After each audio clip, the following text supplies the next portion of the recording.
The atmosphere in the restaurant is quiet as the shift nears its end. Sarah, a waitress, watches a lone customer, a large man, dining. He complains about garlic in his meal despite requesting none. Anna, another waitress, appears tired and declines Lucio's offer to do something after work, instead wishing for a massage. Mr. Ignacio, the restaurant owner, reminds them that the kitchen will close in 30 minutes and that a journalist is coming on Wednesday to review the restaurant for a magazine. 2 more customers arrive, a couple. Despite the late hour and most of the kitchen being shut down, Mr. Ignacio insists on serving them, sending Anna and Lucio home. He keeps Sarah to help. The couple orders a bottle of Chateau LaCroix and the woman Veronica claims expertise in wine, arguing with the sommelier and her male companion Bruno about the wine's origin. She's particularly insistent on a specific Bordeaux. As the evening progresses, the atmosphere in the restaurant becomes increasingly tense. The remaining customers order wild boar and Sarah accidentally spills a drink on Bruno, profusely apologizing. Veronica meanwhile continues to be abrasive, making rude comments about Sarah's hair and appearance. The chef, annoyed by a raw meat complaint, dismisses the customers, who then leave without tipping. Jer, a kitchen staff member, confronts Mr. Ignacio about his treatment of the younger employees, particularly the late hours. Their argument is cut short when 2 masked robbers burst in, demanding money from the safe and register. One of the robbers, a woman, is aggressive and crude, verbally abusing the staff and sexually assaulting Veronica. The situation escalates when the male robber points a gun at Veronica, but Mr. Ignacio, noticing it's a toy, disarms him. In the aftermath, Veronica is hysterical, demanding the police be called. Mr. Ignacio, however, refuses, citing a past incident where calling the police only scared away customers. He insists on handling the robbers himself. Jer tries to intervene, suggesting they take the robbers to a medical center, but Mr. Ignacio is set on revenge. He ties up the male robber and locks him in the kitchen despite Jer's protests. Veronica, still distressed, demands 100,000, currency unspecified, in compensation for her ordeal. Jer tries to reason with Mr. Ignacio, pointing out the restaurant's existing problems and suggesting that Mr. Ignacio is ruining his own business. The conversation devolves into a heated argument, with Veronica insulting Jer. Mr. Ignacio then orders Sarah to tie Jer, who attempts to resist and warns them about kidnapping charges. The female robber also protests, but Mr. Ignacio, with the toy gun, forces them all to comply. The scene ends with Mr. Ignacio forcing Bruno to tie up Veronica and the shocking reveal that the male robber is a police officer who had apparently orchestrated the robbery. The officer calmly asks Bruno not to tie the rope too tight due to his poor circulation. Mr. Ignacio, still reeling from the staged robbery, forces Bruno to tie up Veronica, who is in hysterics. The male robber, now revealed to be a police officer, remains calm, even offering instructions on how to tie him comfortably. He and Mr. Ignacio have a quiet, tense exchange, with the officer implying that Mr. Ignacio's actions will have consequences. The focus then shifts back to the kitchen where Jer is tied up. Sarah, initially hesitant, is forced by Mr. Ignacio to help restrain him. Jer pleads with Sarah, reminding her that this is kidnapping and will lead to jail time. He calls Mr. Ignacio and the others sick for their actions. Despite Jer's desperate pleas and warnings, Mr. Ignacio remains unyielding. Back in the main dining area, Mr. Ignacio confronts the female robber, who continues to be defiant and verbally abusive. He forces her to sit down. The police officer, having seemingly convinced Mr. Ignacio of the gravity of the situation, urges him to call the police, to which Mr. Ignacio finally seems to relent. However, Mr. Ignacio then turns to the female robber, accusing her of conspiring with the male officer to ruin his business. He rants about the struggles of maintaining the restaurant, detailing its various deficiencies like a leaking freezer and broken stove.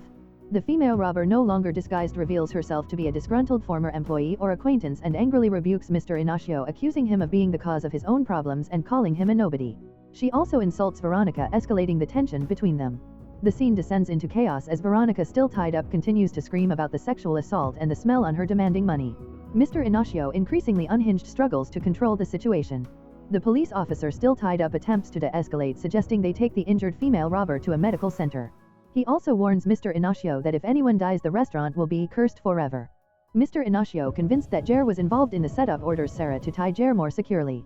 Jer, recognizing the toy gun, continues to appeal to Sarah, highlighting the absurdity and illegality of their actions. He tells Mr. Ignacio he's out of his mind and sick. The female robber, now identified as someone who works at the restaurant, continues to insult Jer, calling him a kiss-ass and a brown-noser. The climax of the scene sees Mr. Ignacio in a fit of rage, once again brandishing the toy gun and confronting Jer. He threatens Jer and the female robber, while Sarah and Bruno are forced to continue restraining everyone. The police officer, still tied, reiterates that he is a cop and again urges Mr. Ignacio to call the police, emphasizing the gravity of the unfolding situation. The restaurant, once a place of mundane work and petty grievances, has become a nightmarish theater of anger, fear, and desperate power plays. The tense standoff continues in the restaurant. The male robber, a police officer, remains tied, attempting to reason with Mr. Ignacio and the others, warning them about the legal consequences of their actions. He claims to be a federal attorney trying to assert authority and be released. Meanwhile, Veronica, still bound and traumatized by the assault, expresses her disgust and demands to be untied to relieve herself. The female robber also taunts the officer, suggesting he should have been the one assaulted. Mr. Ignacio dismisses the officer's warnings, convinced that the officer's problem is with him alone. The officer then admits he went down the wrong path, further fueling Mr. Ignacio's rage and conviction that the officer and his accomplice are trying to ruin his business. Mr. Ignacio, clinging to his belief that the officer is complicit in the robbery, reminds him that he saw everything that happened to his wife. The officer attempts to engage Sarah in conversation, asking if she has a boyfriend and offering to help her, claiming to know influential people. Sarah Wary asserts her name Sarah, forcing the officer to acknowledge her as an individual, not just girl. The officer then requests a moment of privacy to finish his second part of the ordeal, which Mr. Ignacio grants. While the officer is in the restroom, Mr. Ignacio praises Sarah for defending Veronica during the robbery and offers her a raise. Sarah, however, seems distracted and distant. Mr. Ignacio then confronts the officer, daring him to shoot and taunting his perceived lack of resolve. Suddenly 2 gunshots ring out, confirming the death of the male robber's cousin. Veronica screams for help, but Mr. Ignacio assures her no one will hear them. The female robber threatens to kill Mr. Ignacio for shooting her cousin, but Mr. Ignacio mocks her with the toy gun. The female robber reveals her name is Magno. Magno questions if anyone knows the officer is there, to which he replies no. Sarah in turn reveals that no one knows she or Veronica are there either. Mr. Ignacio takes the keys from the officer. The officer, wounded, asks for a bandage, and Sarah finds nail pliers and an empty cotton box in the first aid kit. The female robber proposes they run away to Santos, suggesting a friend lives there whom she trusts. Jer, still tied, attempts to negotiate, suggesting that if the robbery was connected to him they could work it out. This angers the female robber, who accuses Jer of blaming the nigger, the guy from the northeast, the queer, revealing her own prejudices.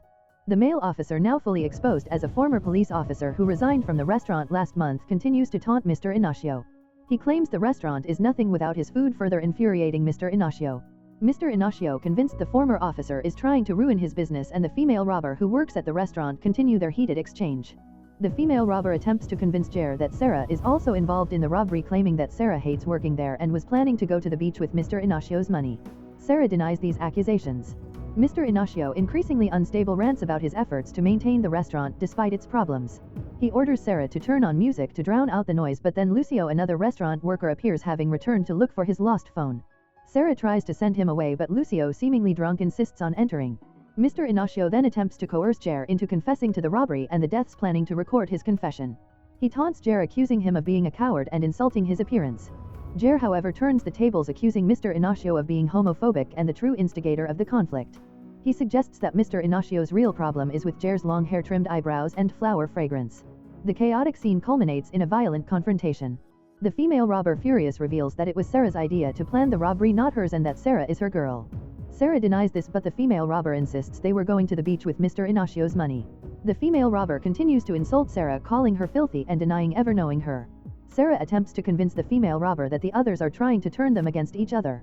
Mr. Ignacio, completely unhinged, uses nail pliers to cut the female robber's hair, claiming it's what he did to the boy's neck. He questions why she hasn't been killed yet, then attempts to teach Sarah how to kill someone by holding their breath. He then forces Sarah to undress and lie down, further traumatizing her. Mr. Ignacio continues to lash out at the deceased officer, calling him useless and a coward.